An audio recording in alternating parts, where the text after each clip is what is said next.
Sekarang saya ingin menyampaikan sedikit, apa sih yang menyebabkan terjadinya perzinahan? Itu penyebabnya apa?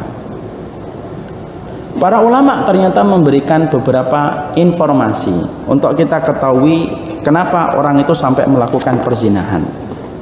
Sebab yang pertama terjadinya kasus perzinahan itu, yang pertama, kalau laki-laki biasanya disebabkan ketika sang laki-laki tidak memperhatikan masalah sholat.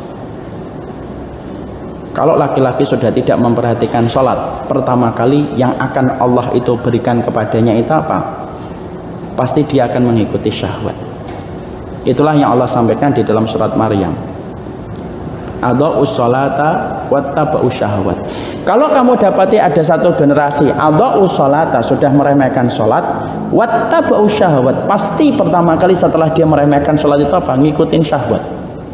Antum perhatikan ya, studi kasus. Tidak ada orang yang melakukan zina kecuali punya masalah dalam masalah sholatnya. Kenapa? Orang kalau sudah meremehkan sholat, hukuman pertama yang Allah berikan ketika di dunia sebelum nanti memberikan hukuman sakor. Sakor itu neraka bagi orang yang tidak sholat.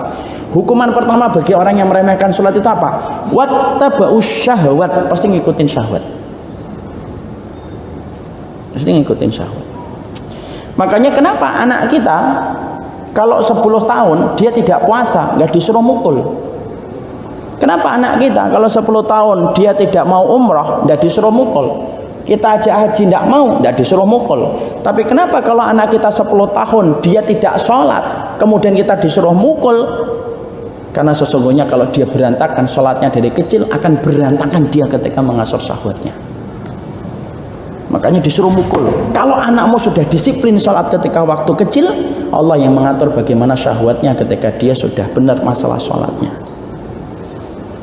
Makanya pertama kali kalau untuk menghindarkan zina itu apa? Sholatmu dijaga. Kaitkan hatimu dengan kumandangnya Anda untuk kemudian datang. Karena orang kalau terjaga sholat itu pasti Allah bantu untuk mengatur bagaimana syahwatnya. Maaf ya kalau antum punya adik, punya anak, kemudian 10 tahun, 11 tahun, 12 tahun, sholatnya masih berantakan. Duhur melaksanakannya di asar, asar melakukannya di maghrib, maghrib melakukannya di isya, isya melakukannya di duha.